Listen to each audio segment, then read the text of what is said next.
Bonjour à tous et bienvenue sur cette chaîne dédiée à la médecine chinoise. Dans cette vidéo, j'avais envie de vous parler du fonctionnement du qi à travers son mécanisme et ses différents mouvements. Mais je vais surtout aborder les perturbations du mécanisme du qi et ses conséquences sur le fonctionnement des zangfu, des méridiens et des autres tissus et composants du corps. J'avais déjà un peu abordé l'aspect des mouvements du qi dans la deuxième vidéo sur le qi il y a quelques mois maintenant. Je vous remets donc le lien en description pour que vous puissiez y jeter un œil. Mais tout d'abord, je vais vous parler des 4 mouvements physiologiques du qi.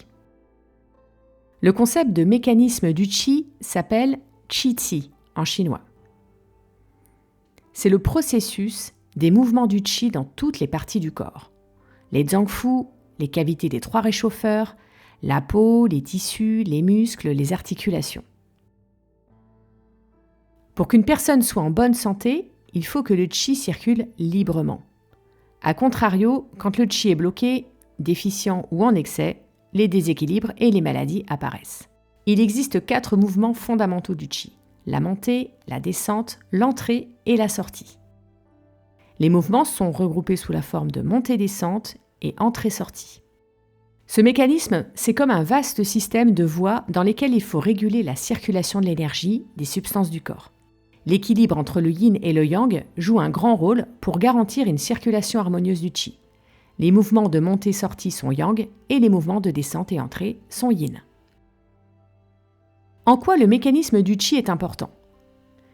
Des mouvements harmonieux de montée-descente ou d'entrée-sortie du qi permettent une bonne circulation et une bonne transformation du qi dans tout le corps et à chaque étape du processus physiologique de l'organisme.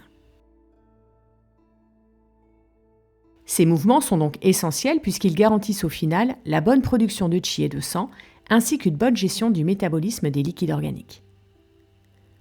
Lorsque les mouvements du qi sont déréglés, que ce soit dans ces mouvements de montée-descente ou d'entrée-sortie, cela impacte donc l'activité des zangfu, mais aussi des méridiens, des organes des sens, des couches musculaires, des cavités des 3 réchauffeurs et autres articulations et membranes. Et en premier, on va voir les dérèglements de la montée et la descente du qi. Dans le fonctionnement physiologique, le qi doit parfois monter et dans d'autres cas, il descend. La montée est un mouvement yang et la descente un mouvement yin.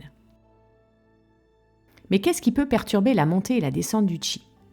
Il existe 2 grandes causes qui perturbent les mouvements du qi.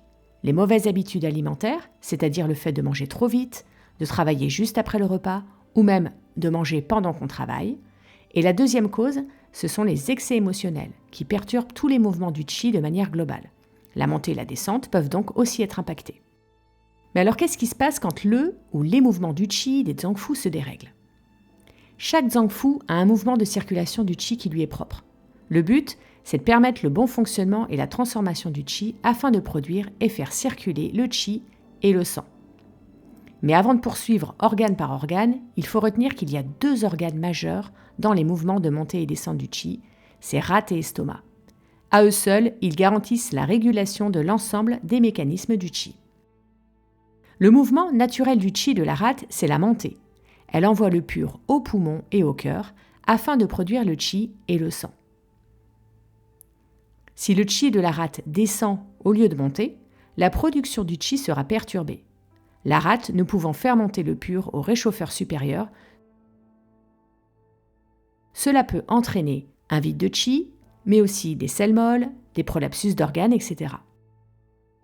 Le mouvement du qi de l'estomac, c'est la descente, car il fait descendre l'impur à l'intestin grêle. Si le qi de l'estomac monte au lieu de descendre, cela provoque ce que l'on appelle un qi-ni, une rébellion du qi, ou un qi à contresens. Cela se traduit par du hoquet, des régurgitations, des nausées ou des vomissements. Étant l'organe le plus haut dans le corps, le mouvement naturel du poumon, c'est la descente. Le qi du poumon descend au rein, on peut donc retrouver ce mécanisme dans la respiration, par exemple. Si le qi du poumon, à contrario, remonte dans le cadre de la respiration, cela provoque de la toux ou de l'asthme. Mais le qi du poumon a également un mouvement de montée, lorsque cela concerne la diffusion de Wei Qi, le Qi défensif, dans les tsoli, l'espace entre la peau et les muscles. Si ce mouvement de montée est déréglé, Wei Qi, le Qi défensif, sera amoindri et mal diffusé à la surface du corps. La personne sera alors plus facilement impactée par des attaques pathogènes externes.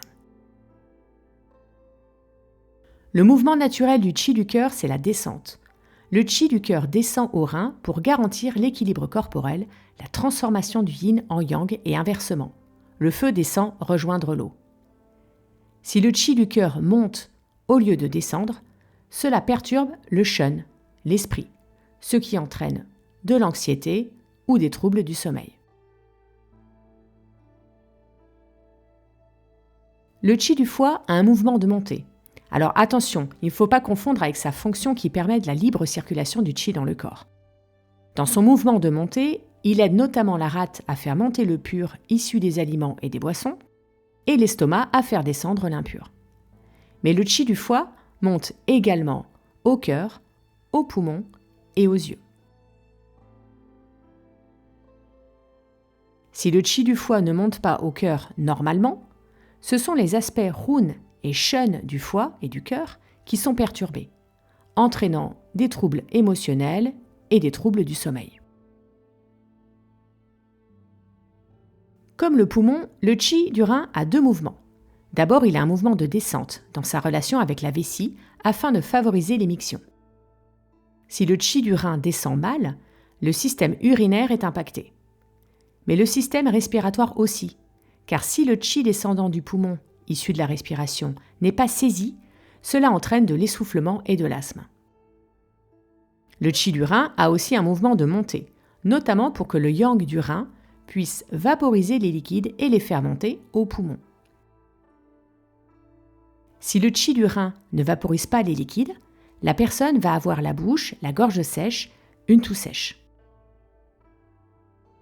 Et enfin, au niveau des entrailles fous de la vessie et des intestins, leurs Qi ont un mouvement de descente afin d'excréter les urines et les selles. Si leur Qi ne descend pas ou mal, il peut y avoir des troubles urinaires, de la constipation, des distensions ou douleurs abdominales.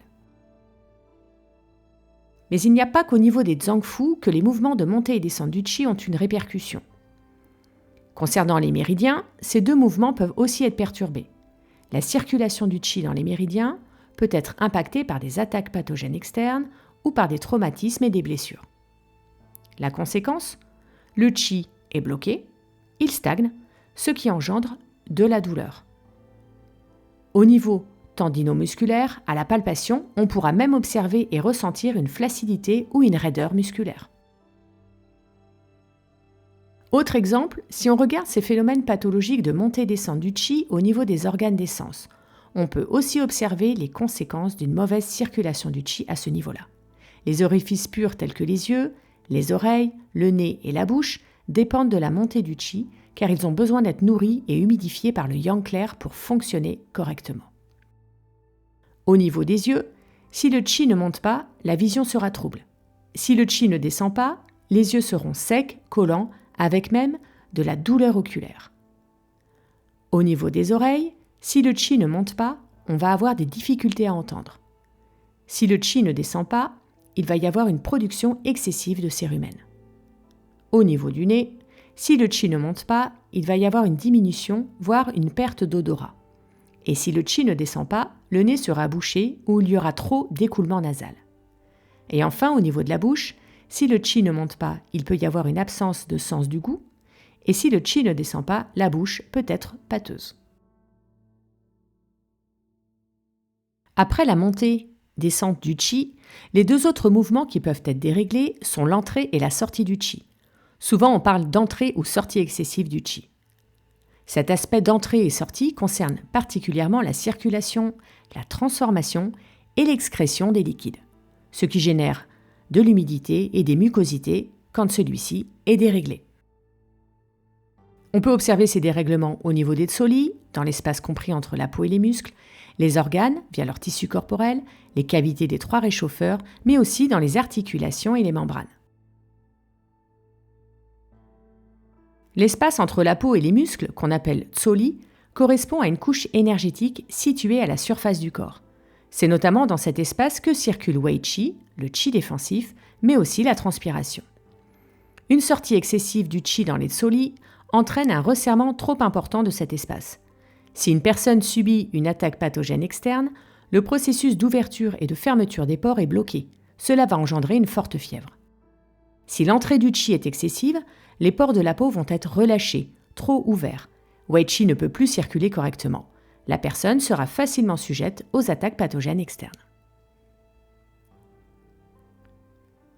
Au niveau des zangfu et leurs tissus associés, les mouvements d'entrée et de sortie du Qi peuvent aussi avoir un impact quand ceux-ci sont pathologiques.